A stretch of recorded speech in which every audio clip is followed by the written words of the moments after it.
Price Yahweh എന്ന പദത്തിൻ്റെ അർത്ഥം ഗോഡ് എന്നാണ്.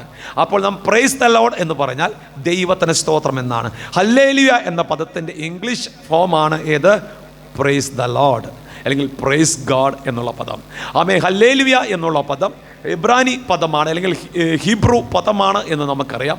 പക്ഷേ ഇത് ആമേൻ വെളിപ്പാട് പുസ്തകത്തിൽ ഒരു അധ്യായത്തിൽ ഇത് 4 പ്രാവശ്യം സ്വർഗത്തിൽ ഉച്ചരിച്ചതായിട്ട് കാണുന്നു. സ്വർഗത്തിൽ ഈ പദം ഉച്ചരിച്ചതായി കാണുന്നു എന്ന് പറഞ്ഞാൽ സ്തുതിക്കും, ദൈവത്തിന് സ്തുതി എന്ന ഹല്ലേലൂയ എന്ന പദം 4 പ്രാവശ്യം വെളിപ്പാട് പുസ്തകത്തിൽ അതും സ്വർഗത്തിൽ ഉച്ചരിച്ചതായിട്ട് നമുക്ക് കാണുവാനായിട്ട് കഴിയുന്നു.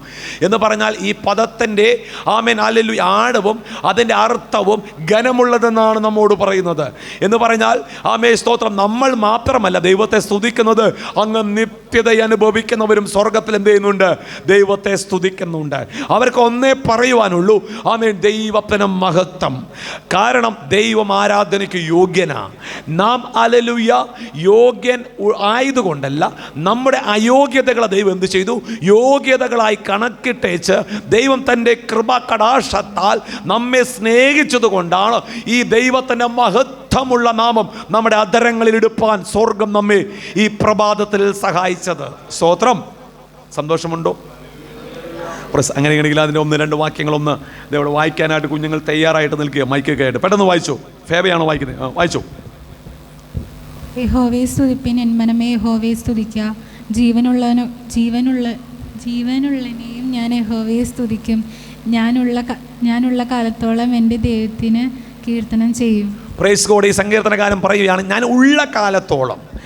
നമുക്ക് അത് ഡിസൈൻ ചെയ്യാൻ പറ്റും. നമുക്കറിയില്ല ഞാൻ എത്രത്തോളം വർഷം ഉണ്ടാകും, എത്രത്തോളം ദിവസം ഉണ്ടാകും. അതെല്ലാം ദൈവത്തിൻ്റെ കയ്യിലിരിക്കുന്ന വിഷയം. നാം അങ്ങോട്ട് വിട്ടുതരും. പക്ഷേ എനിക്ക് ജീവൻ ഉള്ള കാലത്തോളം ഞാൻ എന്ത് ചെയ്യും? ദൈവത്തെ സ്തുതിക്കും. ആ ഒരു നിശ്ചയ ദാർഢ്യമുള്ളവർ എത്ര പേര് ഇവിടെയുണ്ട്? സ്തോത്രം. ഇനി ഞാനൊരു ചോദ്യം അങ്ങോട്ട് ചോദിക്കട്ടെ. ഈ കൈ പൊക്കി സ്തോത്രമൊക്കെ ഹല്ലേലൂയൊക്കെ പറഞ്ഞല്ലോ, ഞാൻ ജീവനുള്ള കാലത്തോളം ദൈവത്തെ സ്തുതിക്കുമെന്ന്. ഈ ജീവനുള്ള കാലത്തൊക്കെ ആമേൻ ദുഃഖം വരുമ്പോൾ, പ്രതിസന്ധി വരുമ്പോൾ, കഷ്ടത വരുമ്പോൾ, നിന്ന വരുമ്പോൾ, പരിഹാസം വരുമ്പോൾ, ആമേൻ ഉയർച്ച താഴ്ചകൾ വരുമ്പോൾ, പ്രതികൂലം കയറി വരുമ്പോൾ അവിടെ ദൈവത്തെ സ്തുതിക്കാൻ പറ്റുമോ? കൈയുടെ എണ്ണം കുറഞ്ഞു.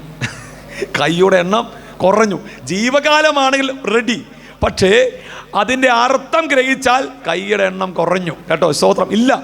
ആമേൻ. ഓരോ ദൈവസഭയിലെ വിശ്വാസ മക്കൾ അങ്ങനെയല്ല.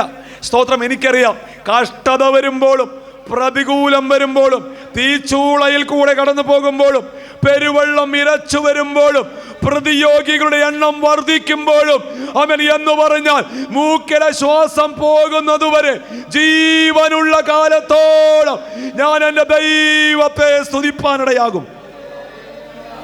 Glory to God. പെട്ടെന്ന് പറഞ്ഞു വിടുകയാ. അതിന് 3-ാമത്തെ വാക്യം 3-4 വാക്യത്തിൽ പറയുകയാണ്, ആമേൻ സ്തോത്രം, ആരെ നിങ്ങൾ എന്ത് ചെയ്യരുത്? ആശ്രയിക്കരുത് കേട്ടോ. വായിച്ചേ. നിങ്ങൾ പ്രഭുക്കന്മാരിൽ ആശ്രയിക്കരുത്, സഹായിപ്പാൻ കഴിയാത്ത മനുഷ്യപുത്രനിലും അരുത്. അവന്റെ ശ്വാസം പോകുന്നു, അവൻ മണ്ണിലേക്ക് തിരിയുന്നു, അന്ന് തന്നെ അവന്റെ നിരൂപണങ്ങൾ നശിക്കുന്നു. അടുത്ത വാക്യം കൂടെ. യാക്കോബിന്റെ ദൈവം സഹായമായി തന്റെ ദൈവമായ യഹോവയിൽ പ്രത്യാശയുള്ളവൻ ഭാഗ്യവാൻ. 2 തരം ആശ്രയത്തെ പറ്റിയാണ് അവിടെ വിവരിക്കുന്നത്. 1 മനുഷ്യനുള്ള ആശ്രയം, 2 ദൈവാശ്രയം. 2 depend upon God, another depend upon men അല്ലെങ്കിൽ ലോർഡ്. ലോർഡ് എന്ന് പറഞ്ഞാൽ ഈ ലോകത്തിൻ്റെ പ്രഭു, ഈ ലോകത്തിലെ ഏറ്റവും ശക്തൻ പ്രഭു. ആമേൻ സ്തോത്രം. അവൻ്റെ മേൽ ആശ്രയം വെക്കുന്നതിനേക്കാൾ മനുഷ്യനിൽ ആശ്രയിക്കുന്നതിനേക്കാൾ ഇവർ 2 പേരും മനുഷ്യനായാലും ആരാണ്? ഈ ലോകത്തിൻ്റെ പ്രഭുവായാൽ എല്ലാവരും മനുഷ്യ. അവരെ പറ്റി പറയുന്നതെന്ന് അറിയാമോ? അവരുടെ നിരൂപണങ്ങൾ അവരോടുകൂടെ നശിക്കുന്നു, അവൻ്റെ ശ്വാസം പോകുന്നു, അവർ മണ്ണിലേക്ക് തിരിയുന്നു. എന്ന് പറഞ്ഞാൽ അവർ നമുക്കൊരു ഓഫർ തന്നാൽ അതിന് നാം വില കൽപ്പിക്കരുത്. അത് എത്രത്തോളം ഉണ്ടെന്ന് നമുക്കറിയുകയില്ല. സ്തോത്രം. കാരണം ഈ ഓഫർ തന്നവൻ അടുത്ത നിമിഷം അവൻ്റെ സ്ഥിതി എന്താകുമെന്ന് നമുക്ക് ഗണിക്കാനായിട്ട് സാധിക്കുകയില്ല. കാരണം ആ ശ്വാസം എപ്പോൾ വേണമെങ്കിലും നിലയ്ക്കാം. പക്ഷേ ഇവിടെ ശ്രദ്ധിക്കണമേ, യാക്കോബിൻ്റെ ദൈവം സഹായമായി തൻ്റെ ദൈവമായ യഹോവയിൽ പ്രത്യാശയുള്ള ആ കരങ്ങളെന്ന് ഉയർത്തി പറയാമോ? യാക്കോബിന്റെ ദൈവമായ യഹോവയിൽ എനിക്ക് പ്രത്യാശയുണ്ട്. കാരണം അതിൽ അവൻ്റെ ശ്വാസം നിന്നു പോകത്തില്ല. അവൻ്റെ വാക്ക് അവൻ ഉവ്വ് ഉവെന്നും ഇല്ല ഇല്ലെന്നുമാ. അവൻ ഒരു വാഗ്ദത്തം നൽകിയാൽ അത് പൂർത്തീകരിക്കുന്നവനാ. ആമേൻ, സ്തോത്രം.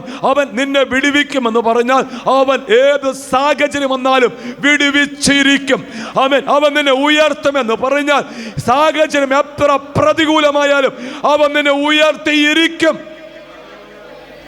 കാരണം അവൻ്റെ വചനം പറയുന്നു, ആകാശവും ഭൂമിയും മാറിപ്പോകും, എന്നാൽ എൻ്റെ വചനങ്ങൾക്ക് എന്തില്ല പ്രിയരേ, അതിലും മാറ്റമില്ല. അവൻ ഹല്ലേലൂയ പറയുന്നത് പ്രകാരം യെശയ്യാപ്രവചനത്തിൽ എൻ്റെ വായിൽ നിന്ന് ആമേൻ ഹല്ലേലൂയ ഒരു വചനം പുറപ്പെട്ട് കഴിഞ്ഞാൽ, ഒരു വാക്ക് എൻ്റെ വായിൽ നിന്ന് പുറപ്പെട്ട് കഴിഞ്ഞാൽ അത് അതിൻ്റെ പ്രവൃത്തി ചെയ്തതിനു ശേഷം മാത്രമേ, കേട്ടോ, അത് അതിൻ്റെ പ്രവൃത്തി ചെയ്തതിനു ശേഷം മാത്രമേ അതെന്ത് ചെയ്യുള്ളൂ? മടങ്ങി വരികയുള്ളൂ. It will come back. അത് തിരിച്ചു വരും, വെറുതെ വരികയില്ല. അത് അതിൻ്റെ പ്രവൃത്തി ചെയ്തതിന് ശേഷം മാത്രമേ വരികയുള്ളൂ. ഉദാഹരണം, ആമേൻ, ദൈവത്തിൻ്റെ വചനം നിങ്ങൾക്ക് ഇങ്ങനെ കടന്നു വരുന്നു എന്ന് വിശ്വസിക്കട്ടെ.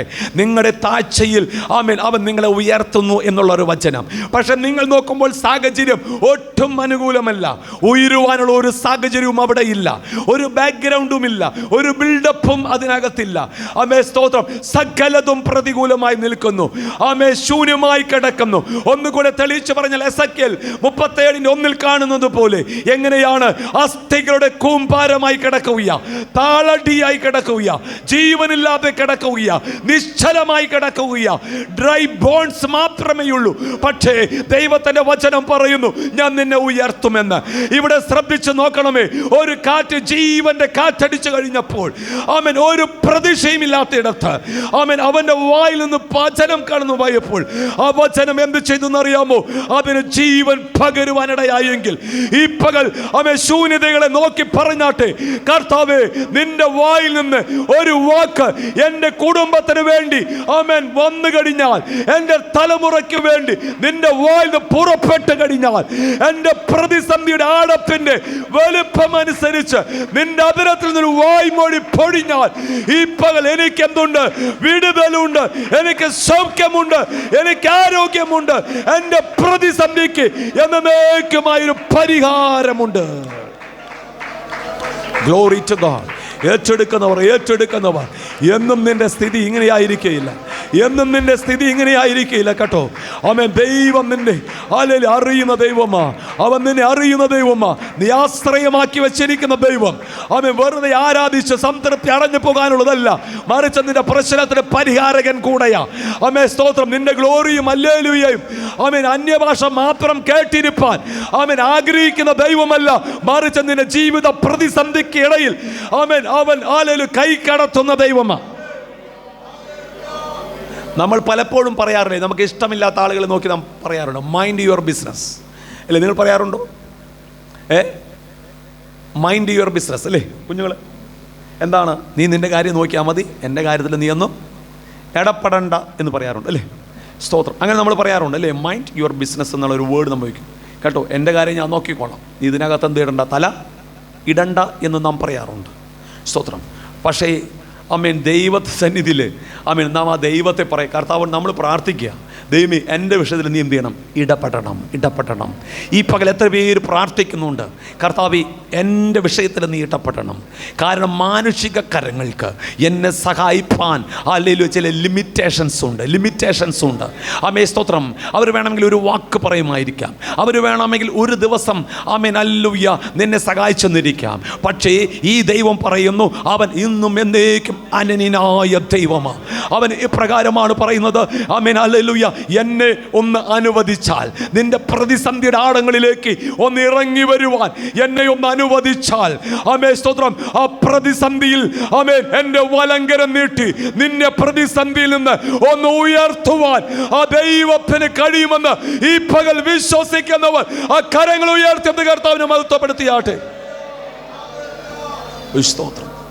ഇവിടെ ആ സങ്കീർത്തനകാരൻ പറയുക, ഞാൻ സ്വർഗത്തിലെ ദൈവത്തെ സ്തുതിപ്പാൻ കാരണം ആമേൻ അതിന് 4-ാം ഭാഗത്തിൽ ആമേൻ ഹല്ലേലൂയ എനിക്ക് പ്രത്യാശയുണ്ട്, ആമേൻ യഹോവയിൽ പ്രത്യാശയുണ്ട്, അവൻ എന്നെ സഹായിക്കുമെന്നുള്ള കാര്യം.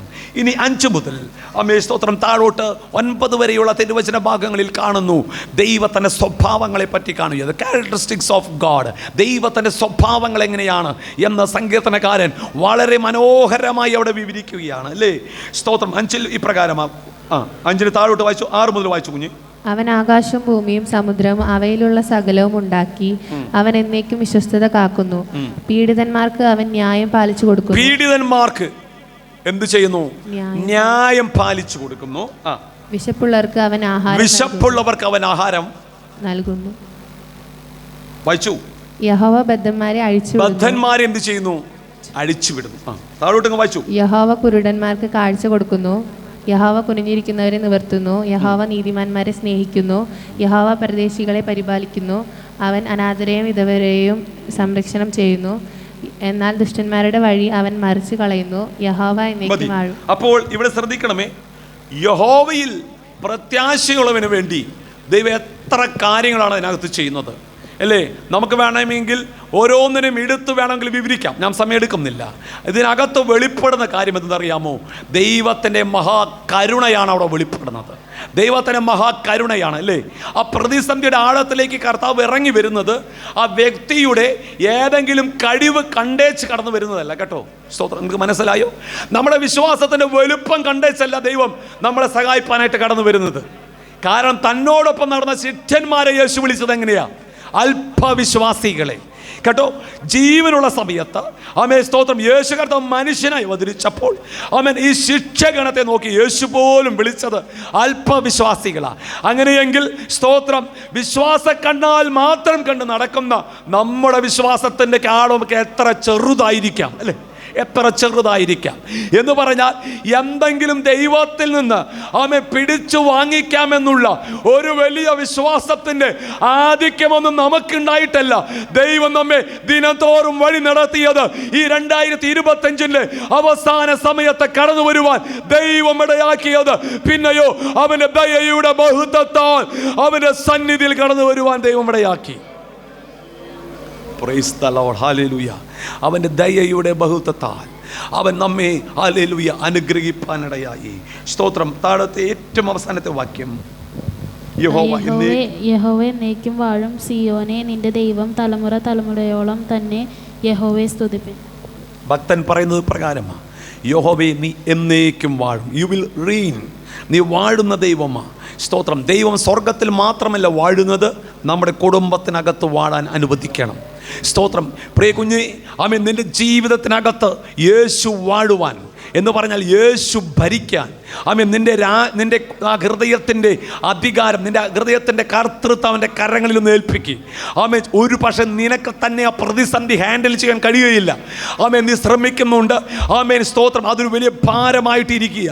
ആമേൻ. നിൻ്റെ ഹൃദയത്തിനകത്ത് നിൻ്റെ ചിന്ത, നിൻ്റെ അലയിലെ നിരൂപണങ്ങൾക്ക് ആമേൻ അതിനെ ആമേൻ അലയിൽ പരിഹാരം നിശ്ചയിക്കാൻ കഴിയാതിരിക്കുമ്പോൾ ആമേൻ ആ ദൈവത്തെ നിൻ്റെ ഹൃദയത്തിനകത്ത് വാഴുവാനായി ഒന്ന് ഏൽപ്പിച്ചു കൊടുക്കുക. ഇപ്രകാരം പറ, ആമേൻ, കർത്താവേ, അവിടുന്ന് എൻ്റെ ഹൃദയത്തിൻ്റെ കർത്തൃത്വം അവിടുന്ന് ഏറ്റെടുക്കണമേ. ഇനി എൻ്റെ നിരൂപണങ്ങൾക്ക് സ്ഥാനമില്ല, എൻ്റെ ചിന്തകൾക്ക് ഇവിടെ സ്ഥാനമില്ല, എൻ്റെ മുൻവിധികൾക്ക് ഇവിടെ സ്ഥാനമില്ല, എൻ്റെ വഴികൾക്ക് ഇവിടെ സ്ഥാനമില്ല. എല്ലാം നിൻ്റെ നാമമഹത്വത്തിനായി. അപ്പാ, നിൻ്റെ ഇഷ്ടം എന്നിലായി തീരണമേ, നിൻ്റെ ഇഷ്ടം എന്നിലായി തീരണമേ. അതിനെയാ പറയുന്നത് യഹോവ വാഴുന്നു അല്ലേ. ആ പാട്ടുകാരൻ പ്രകാരം പാടുന്നുണ്ട്. ജോഷ് പറയേ, നിൻ്റെ ഹിതം അല്ലേ, എൻ്റെ ഇഷ്ടമല്ല, ഹിതം പോലെ യെസ് പ്രിയനേ